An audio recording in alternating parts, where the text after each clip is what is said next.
Hey, everybody. Hi, everybody. All right, we're going to try something here. Sharon's having some technical issues, and we're going to bring her up and see if we fixed it. And hi, Sharon. No, we didn't get it fixed. All right, you just sit there looking pretty. Hi, everybody. And she'll play with it while she's in. She's going to look in windows and see what's going on. There's probably something silly that's happened, and she lost it. And for some reason, she can't sign in with her phone, and I don't know why. But so she can do sign language, though. So I guess it's us looking at the comments. Hi, Bonnie.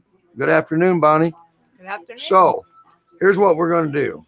She just signed out, and we're going to move forward. How's that? So everybody, I hope you read the description of the show today. It's about fostering, okay? And it makes a difference, right? Yes. So I can't look at Sharon. I got to look at you now. Yep. All yes, right? It does.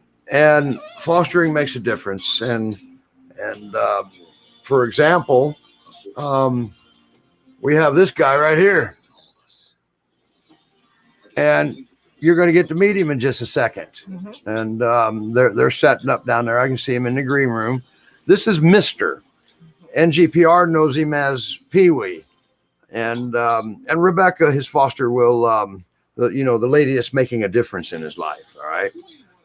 She'll explain why she doesn't like to call him that name. So, all right, everybody, I want to waste no more time. And there we are. How about Mr. Okay? Mr. This is Mr. We call him Mr. because the shelter decided to give him a name that he decides to use as a command. So 50% of the time he takes care of business. What is he doing in there? What is that I see there? A couple of weeks ago, Sharon had done how-to on snuffle mats.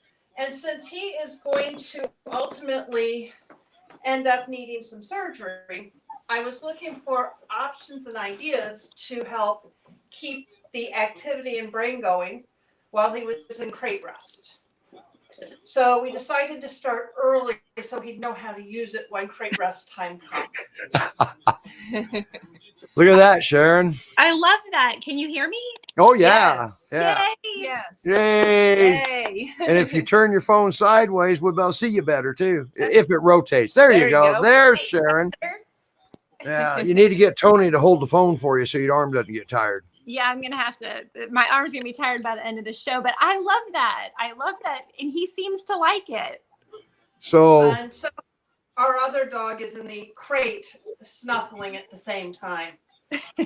So you have 2 snuffle masks. Actually, I have 4 because I have found that it's very beneficial to throw them in the washer between uses. Yep. Okay. Now, let me ask you a question. Did you make those or did you buy those?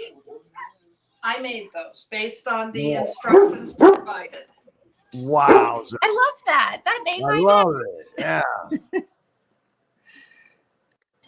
All right. You have to excuse Sharon or Rachel for a second. She's got to go let the little Pyr mix in. Oh. Maggie. Yeah. So, Rebecca, I have a question. Shoot. Okay. What made you want to foster him? Well, we have a Great Pyrenees that we got from the Michigan Humane Society on a fluke 5 or 6 years ago. And I knew nothing about the breed, and was one of the craziest things I think I agreed to. And she is a great working dog. We go to retirement communities 3 times a week, and she thoroughly enjoys doing what she's doing. And then COVID hit. And we've been talking about getting a buddy for her. So we started off with Cosmo with National Great Pyrenees Rescue last year. But he was a dog that needed a whole lot more energy, had a whole lot more energy than we had it as a family. So we passed him along in the family. He ended up going to Still Stays in Touch, and he was so happy to leave, he never looked back. And that made it worth it because we know that the family is thoroughly enjoying him, and we were able to make that hard.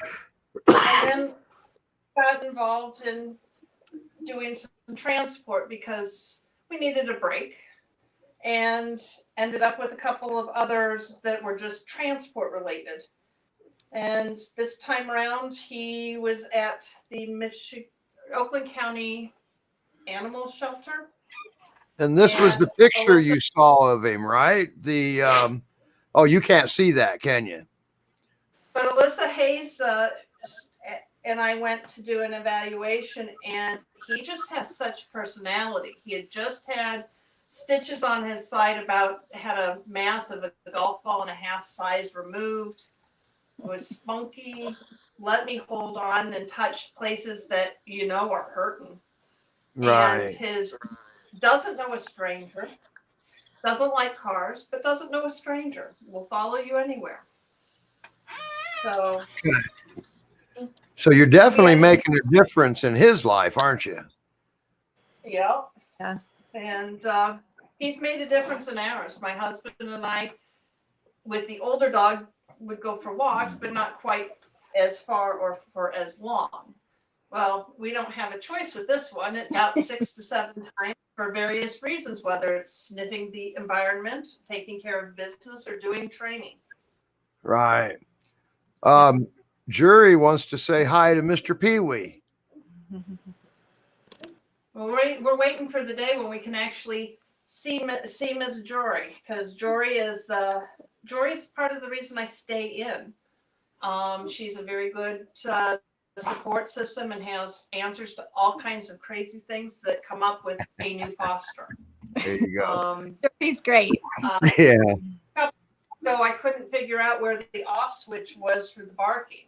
And Jory had a couple really good suggestions, such as a white noise machine or a fan or the air filter, which Yep. has Right. saved his a couple of times. Yeah, that's great. Yeah, we're gonna bring Roman up here to join us on stage here and in the studio. And hi, Roman. Hello guys, how you doing? Roman. It must be warm in Oregon right now. Yeah, in the RV because outside is kind of cold. Okay. So, okay, Rebecca. So he's not up for adoption. Whoa. So why is he on today? Why did I ask you to have him on today? He needs a surgery, doesn't he? He needs a surgery, but while he's waiting, our house is not available. So somebody else, we're looking. He needs to have some other people step up so that other dogs can get rescued, since we can't bring any more into the house at the moment. Yeah. And his surgery is a hip surgery, isn't it? Yes. Okay. And we've got a And you know- wonderful foster. And Rebecca, you bring up a really good point, because when a dog needs a medical foster, they're typically there for a long period of time. So we do need other people to step up so that other dogs that are waiting have a place to go. So it's a very good point. Yes. Yeah. And that makes a big difference. Okay. So if you want to donate towards his he's going to have what they call an FHO surgery. All right. And you're going to excuse Rachel for a second because her dog wants in. But anyway,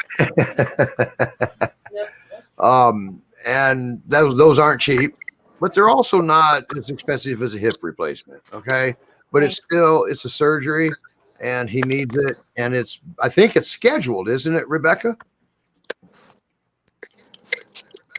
I believe it's scheduled for the 17th of March. 17th of March. There you go. Today's the 6th. That was Charlie that wanted in. Oh, that's exciting. That's coming up pretty soon. That is. Okay. So now Rebecca's made a difference because she's fostering. And if it weren't for Rebecca, where would Mr. be right now? Okay. We don't know that answer is the problem. Right. So making a difference. Now, and a lot of shelters don't have the resources to, they can't do those kinds of surgeries because the dogs really do need to recover and recuperate in a home yes, as opposed to at a kennel. right. So, and I love that picture of him guarding the front door. That's just perfect. He seems if somebody comes in, they're going to trip over him. Then he'll get up and say, "Hey, wait a minute." Exactly. I love that picture. And he's just this is I'll tell you, this picture right here stole my heart though. Yeah, I know. I love that. And that is his profile picture. And, Yep. So Rebecca, what do you have to say to people out there that may want to foster or not?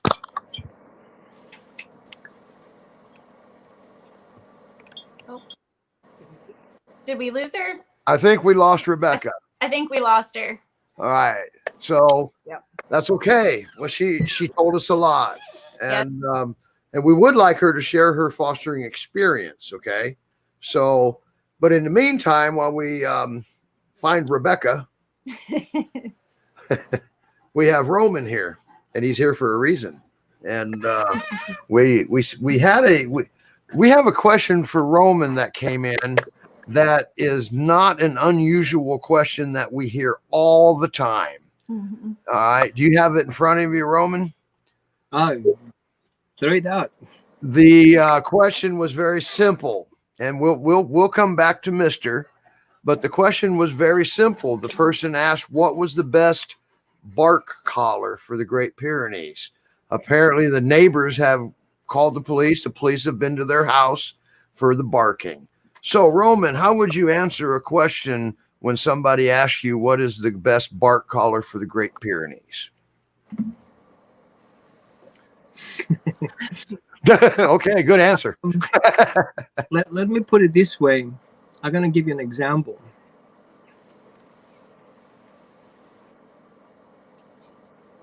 What's the best way to punish my child for being late? Question is, wait, why would you punish your child for being late? Have you taught him to be in time? So there are multiple things that happen here. I'm not blaming people to go to these extreme solutions because most people have no clue or don't understand or don't have the education how to address barking. And it's not easy because Pyrenees, the first response of something that is out there is barking. The first thing that an officer will do approaching a car he doesn't know is putting his hand on his side where the gun is. Okay, the first thing a first responder will do if he comes up to you, tries to rescue you, check if you are alive. That's what they do. Now, I understand how people get frustrated if the dog constantly barks. Bark, bark, bark. However, there is a reason for that. And before we do anything, our first question will be, even before I answer whether which is the best one or which solution to offer, what's the dog's history? Why does the dog make that choice to constantly bark?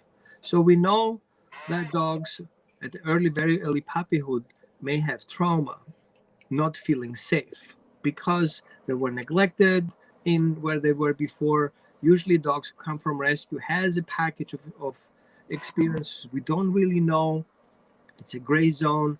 So usually dogs who bark constantly all the time for every little flea fart have usually trauma in the early puppyhood. They don't feel safe in general. They don't feel safe in the house. They don't feel safe in the yard. They don't even feel safe in the crate.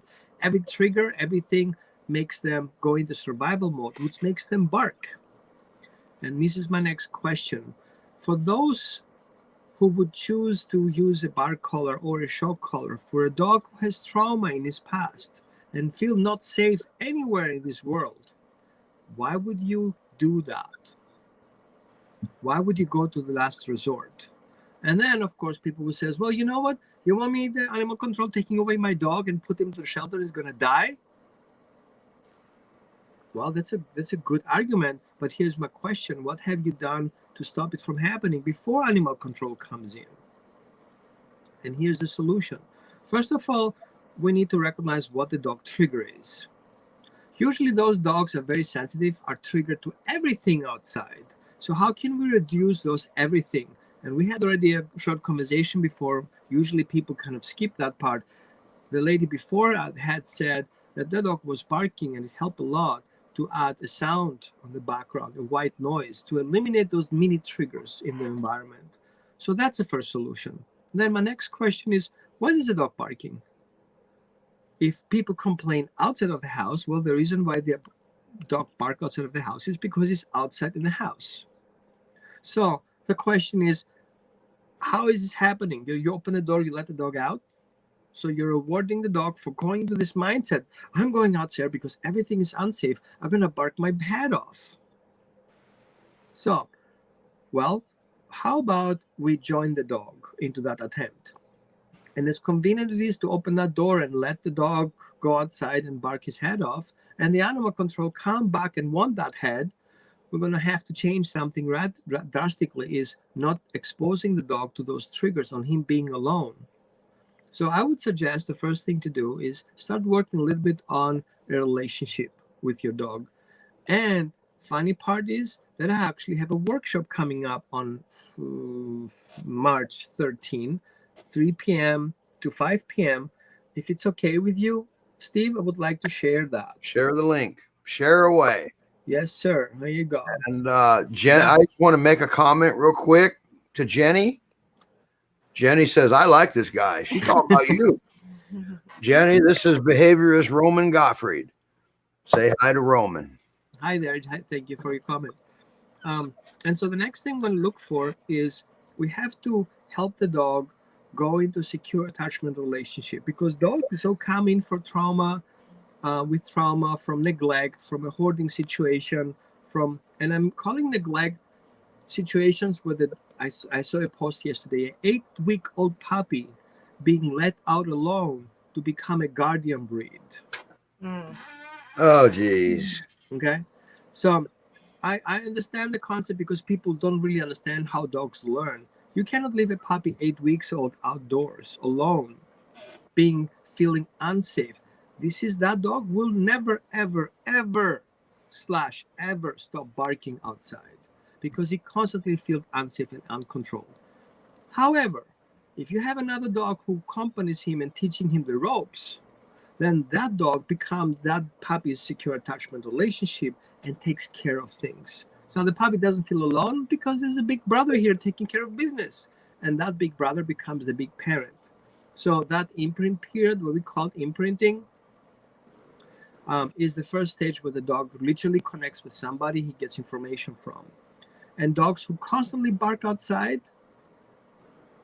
have these issues. Now, things that we do wrong and teaching actually the dog to bark. So let's picture an example. You're in a house, you have a puppy, the puppy barks at the window. What do most people do? They look outside, right? So we confirm the puppy. Thank you for barking. I had no clue that something is outside. Thank you for helping me. One reward. Then we have smarter people say, oh, I'm not doing that. I'm calling my dog back because I redirect my dog. Great. So your dog is barking at the window. You call him back to get paid for it. Oops. Okay. Nice try. I see where you're coming from. How about we add something in between? How about we teach the puppy his body memory, because dogs have a special memory. They have a body memory and they remember things, not because they have a logic.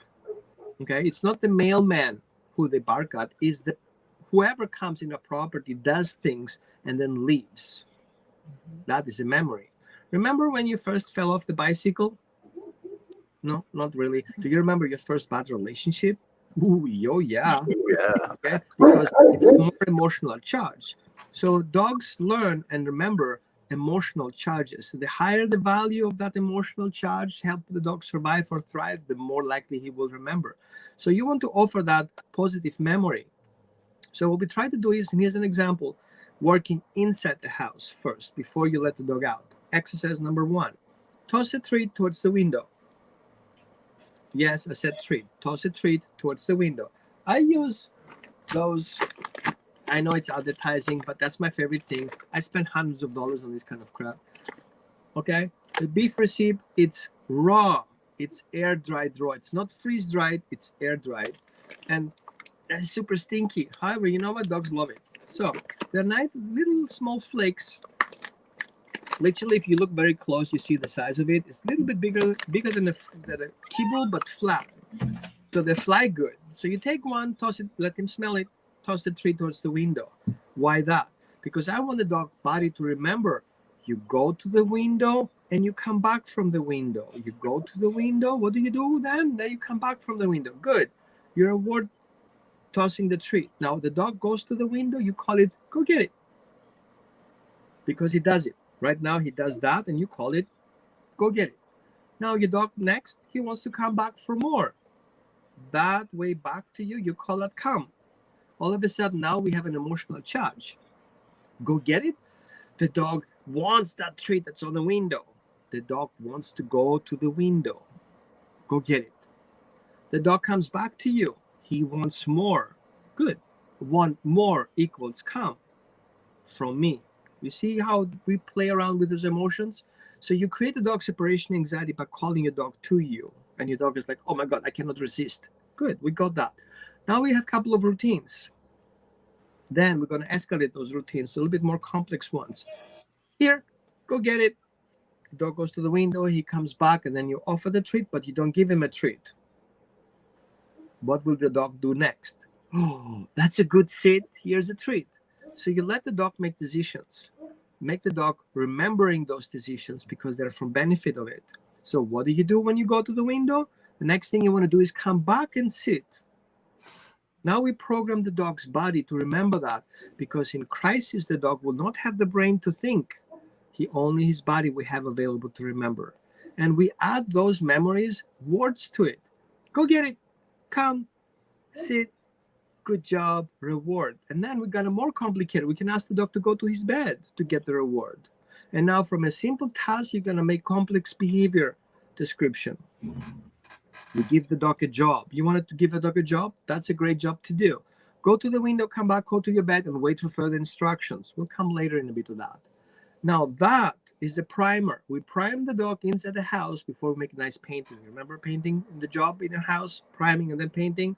So it sticks better. So you do the priming inside the house and then you go outside and do the same thing at the door, near the door. Here, go get it. And you toss it down the staircase. The dog runs down there. What he wants to do, remember, coming back. Smile, awesome, high five. The dog came back to you, get another treat. Here, inside the house. The dog now starts remembering. First I run down the staircase, then I come up, I run inside the house, I get the reward for it. All of a sudden now we create that memory in the body, and all of a sudden your dog will remember that even if his brain is not on, because it's inside program in the body. So now your dog goes outside, guess what he wants to do next? He looks at you for it. Is he gonna go play that game again? Jackpot for that. Thank you for checking in with me. You want more of that? What do you do for it? Remember before? You sit for it. That's a good sit. And all of a sudden you create that job description. Now, if your dog is barking outside, it's because he has nothing else to do. Now he's busy paying attention to you because you are offering a service to him. You're giving him a job. So you want a working dog? You want a guardian breed? Have you ever taught him how to be one? Or you had him let him do his own thing and now you don't like it? So now I understand that your police officer is coming. You can tell him, hey, I'm working with Roman right now. Okay, he's a dog trainer. He's walking me through the process. He can give me a call in person. So, are you working with this family? I will say, yes, I do. We're working on it. Okay, he's a guardian breed. That's what they do. And give him a little bit of an explanation what this guardian breeds does. And actually, his neighborhood is safe because of that dog. Just saying, right? And if the neighbor complains about it, well, you cannot make that miracle. However, knowing that the neighbor has an effect and the police officer came to you and he has to do that, right? And he has to inform you that a dog is loud, he has to do that. Doesn't mean he has to take your dog away, because it's your dog, it's your property, and it's not at midnight unless you do that, which I cannot recommend to you enough. Then you can help with your dog. I love that comment that Steve just put up. Could you see it, Roman? No, I didn't see it. We'll read it to you. Sorry. My daughter is going to just love watching this on replay. She is 12, still sleeping, but she wants to be a trainer just like Roman. Love that. I have a mentoring program for children. I do. It's basically for adults, but children can play with that too, because there are so many gifted children out there. So many gifted children. We don't let them work with the dogs. We tell them, the children, what to do with the dog, but basically the kids know already what to do much better than we do. I can remember I worked with a 5-year-old, and I learned a lot from him. What he said to me, I asked him to ask the dog to sit, and he told me, my dog doesn't like to sit. And I asked him, what do you think is that? He hurts. I was like, how do you know that? He told me. And I was like, right. And I'm an energy healer, and I know exactly what he meant. He was empathetic, and he had empathized with the dog being in pain because he perceives that information. So don't skip your kids. Let kids be an important part of your dog education. These are future parents of dogs that you have the opportunity to teach and learn from them at the same time. Yep. Okay. Thank you, Roman. Oh, sorry, I didn't answer the question. Which is the best color? 0. Thank you. Now, Ashley says, Jenny, we all want to be just like Roman. You can, because That's right. you are better than I am. You are better than I am. And let me tell you why. Because your dog has already a relationship with you. Sometimes it sucks, but he has a better relationship with me because I don't even know your dog. So you have an advantage. And all you have to do is let your parenting skill come to fore. And don't believe people tell you, don't treat your dog like a child. Wait, what? Why not? What's wrong? He's an emotional, intelligent being, a sentient being, has an emotional intelligence of a 3-year-old. I know many people turn their eyes backwards. And he has emotions complete like a 5-year-old. Now, how would you treat that species?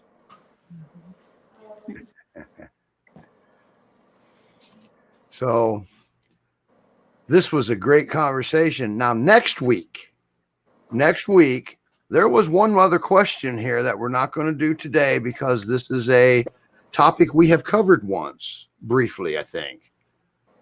Is it normal for my Great Pyrenees to aggressively chase her tail?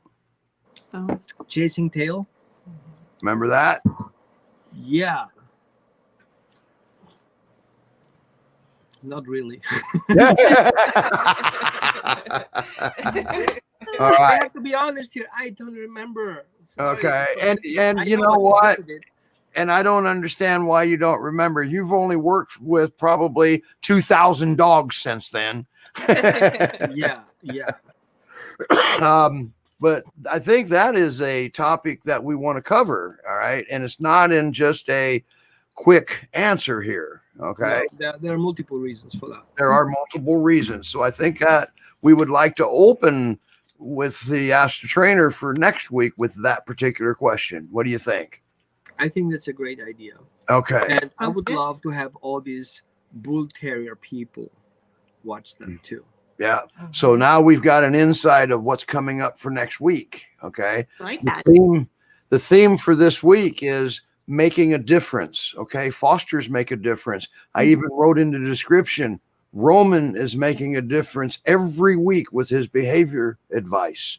Now, Roman is making a difference elsewhere too. Would you care to mention how that is, or is that still a secret? No, I can open up my cards right now. So I cannot show it to you, but I'm in a project with a local humane society, and they're supporting me with that. And I would love you guys' support too. You do that already. So what we do is we have a healing center. It's a behavior healing center. And and we're not prescribing medication here. I call it behavior healing because we treat the root of a behavior and we're not just covering it up. And as positive reinforcement is a great thing to do, usually we miss the underlying cause of it and we don't have access to it in physical realm. So that healing retreat basically looks closer into the relationship between the handler, the owner, the pet parent, the boss, the leader, whatever you call it.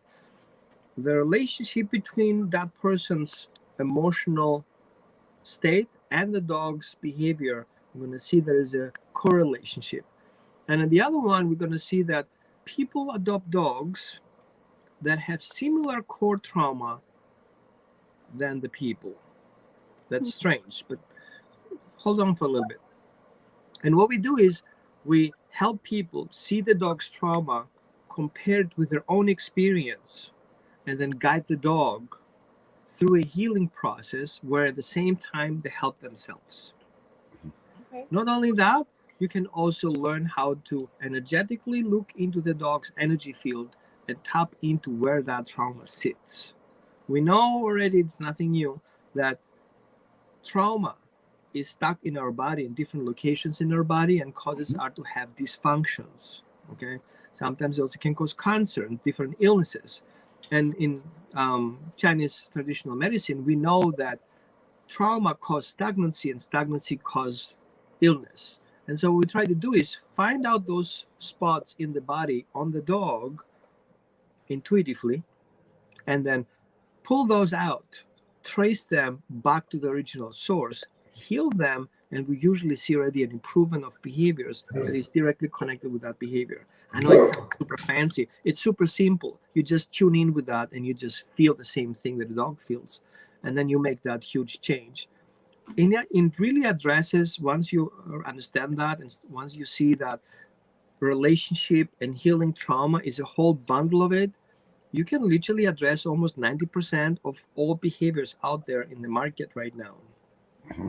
Separation anxiety, aggression, and that workshop that we have right now coming up on Friday, next Saturday on the 13th, will also capture that piece. It gives you a better idea what to look for and how do you see those settled behaviors.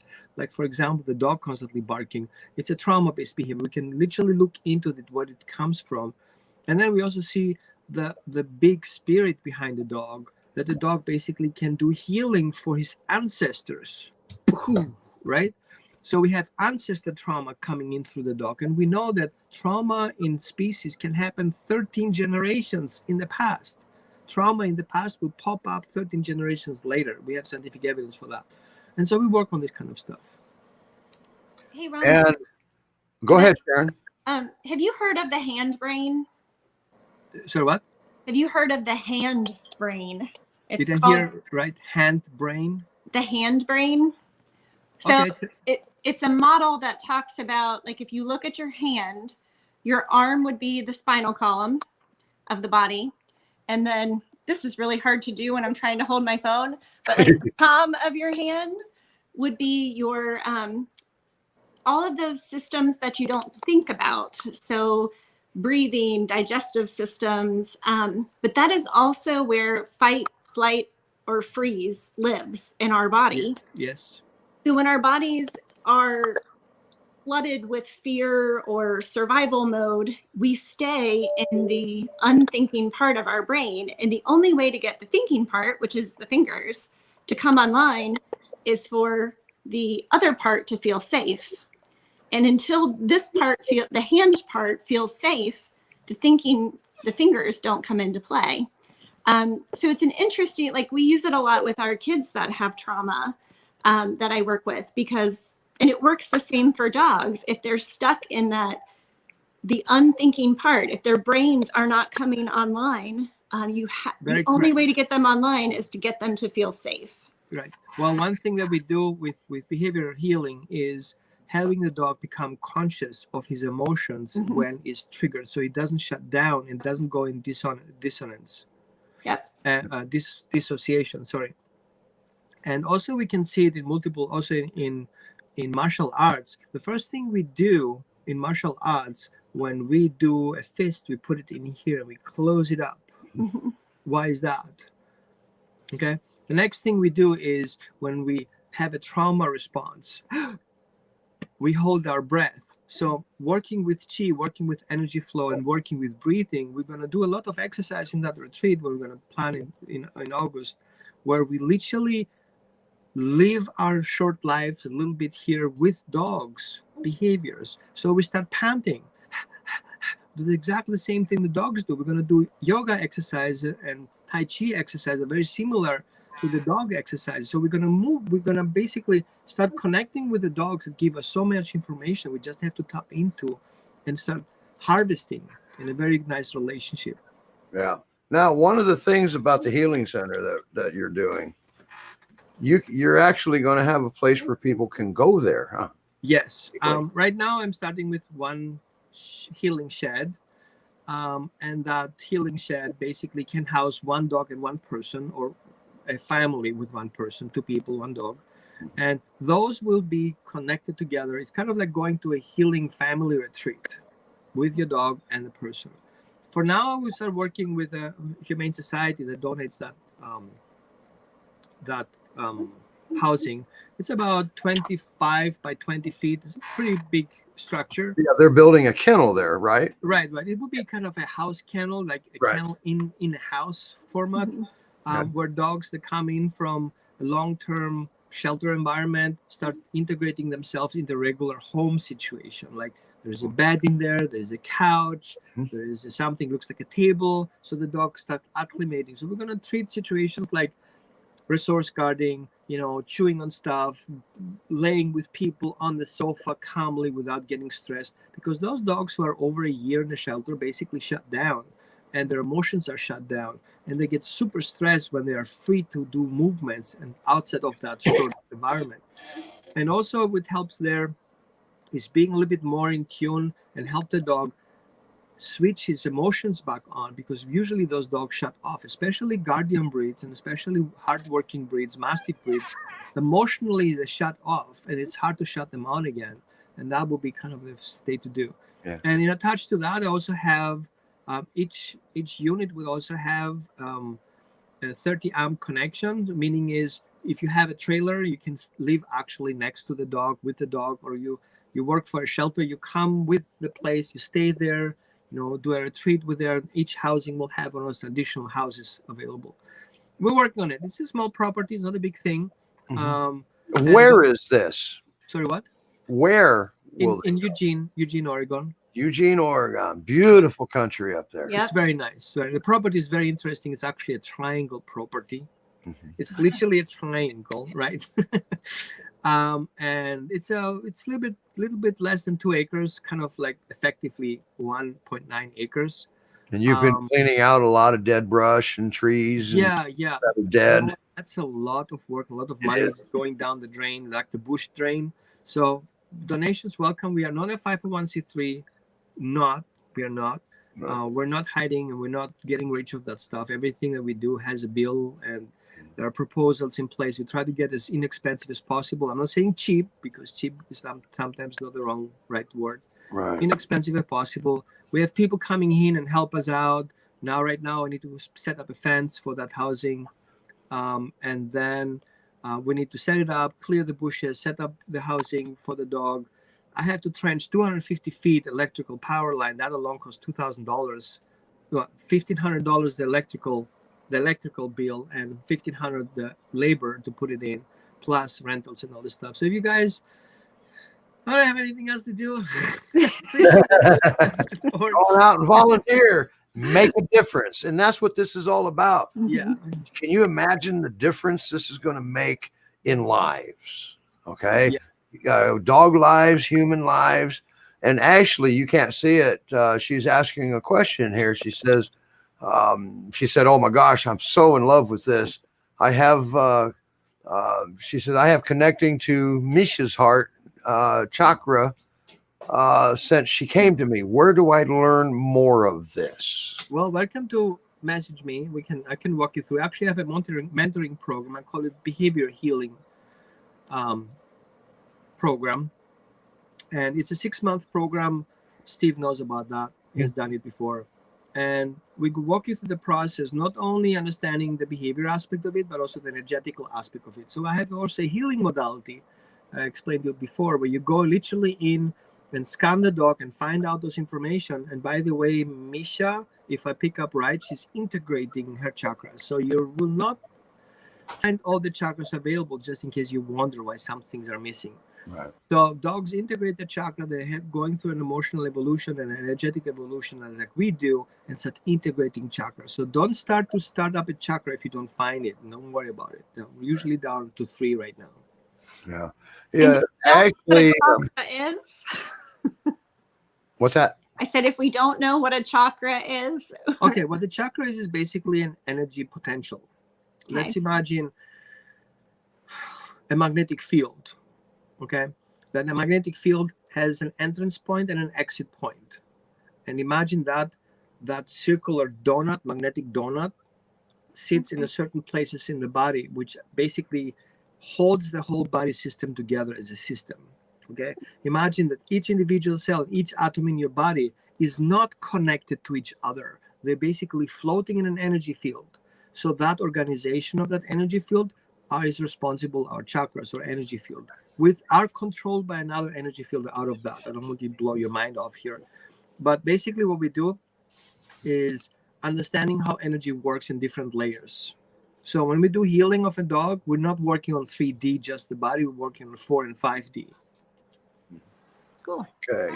This is awesome. But anyway, you talk about a difference that this is going to make. So, Yeah. You're Yeah. talking by about the this- way, Ashley, Ashley's been on our show. She's the lady in Utah that had Bear, and Misha was on, and Bear's been adopted. And she does a lot of work for the animals up there in Utah.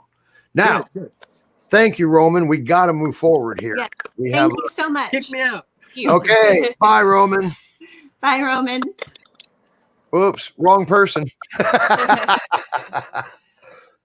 All right.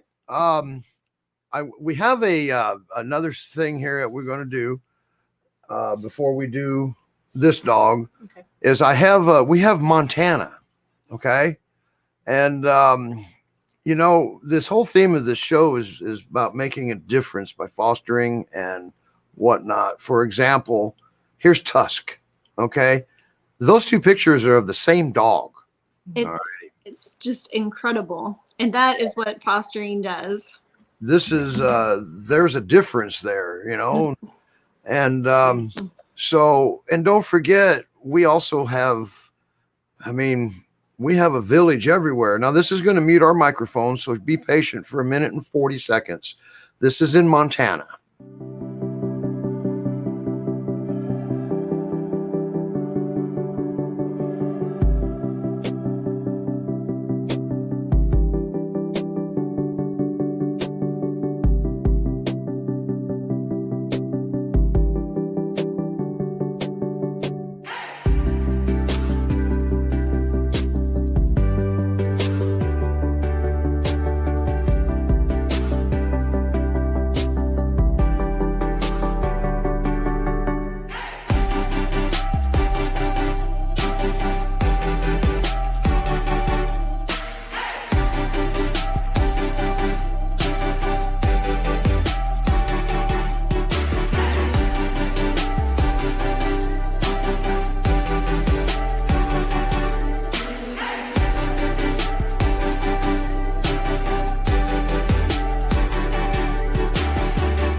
Great Pyrenees Rescue, Montana is where that came from. I love all those dogs. There are 9 Yes. dogs there. We need to make a difference. Yeah. And Ashley's going to be mad because I sent Ashley an email to come onto the show to discuss part of this. All right. And she missed it. Okay. Oh, And she's on the show because she's commenting. Yeah. But so anyway, I want to move forward quickly. I want to come back to PeeWee. All right. But Yep. we want to get this done here. And because we have us another dog and we want to promote, actually, he's available for adoption. Okay. And his name is Bear in Ohio. Yep. And Rachel actually helped go give him a freedom ride, didn't you? Yes, I did. All right. Yes, I So did. what do we have on him here? I know that oh. you took that, one of you took that picture in Yep. Claudia's car. That was soon after he was put in the car. All I right. took that picture. Okay. Yep. So So- you have something you want to tell us here? Yeah, this is Bear. Unfortunately, both of his parents died of COVID in the same week. He's a young 7-year-old. He would love another dog to do the zoomies with in the backyard. He loves to be outside. He loves to bark, and he's a big barker. He's very strong, so he has to have somebody that's strong also to walk him on his walks until he learns good leash manners. He is house trained, he is crate trained, and he loves to be around people and to be loved. And at this time, it's not recommended that he be with other male dogs. He wants to be the boss too much. And children under 12 probably would not be a good fit either. So we believe that he was hit on the head several times, and no one should pet him on top of his head without his permission, and no hugging. No hugging? No hugging. Oh, that's it. That's it. It's over for him, isn't it? Oh. And he looks so huggable, doesn't he? Yes, he does. And- He is a very sweet boy. And He Bear, really is. Bear is being fostered down in Dayton, as a matter of Yes. fact, Dayton, Ohio. Yes, he is. And so Well, and I think that if he was hit in the head, it makes sense that he wouldn't want somebody coming over top of him to hug him. that's Right. what Roman was talking about, the Right. trauma trigger. Well, in the body memory, his his body remembers that feeling, and he knows what triggered that. So, But here's what all the of cool that- part is, we know this. Mhm. Right. So you've got tools here to, if you want to get him working through it, we know what to do. Yep. Right. So, all right. So anyway, Bear, nationalpeer.org. Mhm. All right. If you want to, he's a good boy. He really is. He is. He's a young 7-year-old, right? Yeah. Okay. and so sad about his owners. It that- is. It Yes. is. sad. I want to bring PeeWee back up. Yes. Okay. Mister. Let's call him Mister. All right. Because I wanted to ask his foster mom about something. You're back up, Rebecca. Her mic's muted. Oh, we're gonna unmute you. Your mic is muted. We're gonna fix a couple things here. I may not be able to unmute you. You may have to do that. Nope, I was successful. Okay. There we go. Look at this. This is another interactive toy, isn't it? It's desperation. Desperation. How do you keep him quiet when he hears the squeaking of hinges of doors and things of that nature on the broadcast? That was my chair. Oh, yeah. Okay. I will not move. I will freeze right here. Sorry about that. Does And he I- bark at the TV? Yes, and he really likes your dogs a lot to the point where he will go all the way around the living room, kitchen area looking for them. Oh. So And it is my dogs that normally bark during the broadcast. Mister, look, He's got a wonderful bark, Rebecca. He does. Mister, look All at right. Now, why do we call him Mister? And why is there a special reason for that, or is that you just don't like his name? Because he doesn't look very Well- PeeWee to me. I don't particularly like his name. However, somebody at the Humane Center decided that it was a cute name for a small Great Pyrenees. The challenge is once he started getting comfortable, if you used the name PeeWee, he would. We are both synonymous with urine. So he lifts his leg every time, 50% of the time when he hears it. So the only thing we could come up with was Mr. That kind of worked. So all right. Well, that makes sense. So let me get this straight. He pees on command with the word pee, but his name is PeeWee. That's a problem, huh? Yeah. I highly support using a different name. So do I. Yeah. and I don't like the name enough to want to keep it. Yeah. Okay. I fully support that. One of my fosters, her name was Salty, and I called her Sally because I just thought Salty was not a great name. So I really like that picture of him guarding the door or pretending to. I really like that picture. He'll wake up in the middle of the night and throw himself against the door and end up in a pose very similar to that. Probably about 2 or 3 in the morning. Is he wearing a thunder shirt? No, actually, because when we got him, he had the stitches. We had to make sure that he didn't shoe on him. And he's very getting out of the collar and the comb. So he left the t-shirt alone completely. So we just changed the t-shirt every day. Gotcha. Yep. All right. Now, can you see that, Sharon? See what? My dog's name is Mr. Big. Mr. Big. Mr. Big. So that's a good answer for that. All right. So now, moving forward here, we're going to be. He's going to be under our neediest cases. Okay, and his foster mom and dad is definitely making a difference in his life. Okay, because if it weren't for them, we wouldn't know about all of this, and he'd still be living in pain. He would have still had a mass on his side that could have transformed into something worse than what it was. Okay, so make a difference. That's what it's all about. His foster mom's doing all these things to help stimulate, his mind and help getting him prepared for surgery, and that really makes such a big difference. It gives them such a better quality of life, and and it's fun to do. It's fun to see them, figure out the puzzle, and it's fun to see them, interact with the toys. So it gives you back something as well, I think. Yeah. Yes, it does. And Rebecca, thank you so much for taking care of this sweet boy. That's a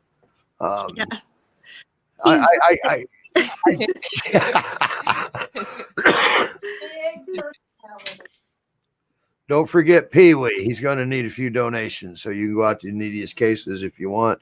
You can click the donate button there if you want. He has the cutest face. Yes, he does. Yes, he does. I think that was the very first picture I had ever seen of him. And I'll tell you, and then he kind of, obviously Rebecca had taken him because I didn't see anything else about him. All right. Yeah. And next thing you know, here we are. Here he is. Yeah. So, Rebecca, thank you for coming on and helping us out here. Yes, thanks so much. And thanks for fostering. Yes. So, and thank you, PeeWee, for talking back. Yeah. I love his bark. He's got a classic bark. Yeah. He's got a great bark. How much does he weigh, approximately? He's about 83, 84. Wow, he is a little guy. Yes, he is a little guy. And that's what he thinks of that, Steve. But he's 10 foot tall. And look at him compared to Sophie. Yeah. I love this. All right. Okay, everybody, nationalpeer.org. As you notice, we only featured one adoptable dog today. And there's a reason why his foster mom wasn't on, because, well, she was down in Cincinnati getting Bowie, Austin, and Gracie out. Mhm. Now we have a little bit of news. Rachel does anyway. Rachel's moving. Yes, Where are you moving to? right next door. Who are you going to foster? I will be fostering Austin and Gracie. There you have it. Austin and Gracie has picked up a foster. Is And amazing. that is correct, PeeWee. Yes. Hooray for Austin and Gracie and Rachel. And I'm Yes. excited. I'm Yes. excited to get them up here. Yes. PeeWee was barking his approval, Yes. Yeah. Thank you, PeeWee. And, or Mister. Yeah. so Austin and Gracie, they've got a foster home. Yes, they do. Our goal is to move up by next weekend. And so hopefully we will do a remote broadcast from a different address and you get to see Austin and Gracie. Yep. Okay. So That'll be very exciting. yes, it will be. And so this is really, really cool. And Rachel stepped up to make a difference. Okay. Yep. That's what this is about. Nationalpyr.org. If it's happening, that's exactly where it's happening. Okay. We're coming up to an hour. Sharon, do you like to add anything about your experience in fostering? You have 2 fosters up there. I do have 2 fosters, and I've had a few before that. I love fostering. I'm not always the best because sometimes they end up staying, but that's okay. I remember when I first told my husband I wanted to foster Leo, if you can see him laying down there on the floor, and he was just like, you're never gonna be able to let him go. And I was like, so what's the worst that happens? We'll end up with 3 dogs. And we ended up with 3 dogs. And that was okay. And then we moved to a bigger place, and now we have a total of 6 here, including the fosters. But it's a joy. I have 2 fosters that have their own challenges. One had a lot of resource guarding. One is very nervous, and a lot of you guys might remember Ava from the kennel, and some of you might remember Sophie from the kennel. So Sophie is my resource guarder, and Ava is the one that's a little bit more, she's just a little more fearful of things, but she's making progress. I think I told Steve the other night, in the past two afternoons, when I sat on the bench, Mabel has come up, and I've been petting Mabel. And Ava has come up and nudged my hand each time. Like she actually nudged my hand. So I was so excited about that. Good. So, fostering is really about, you get to watch those steps that the dogs take and really get to see them bloom. And it's a wonderful experience. Yeah. And for my fosters that I did actually successfully move on to adoptive homes, I love getting updates. I love they'll send me pictures of how they're doing now, and it's fantastic. It's hard to let them go, not gonna lie.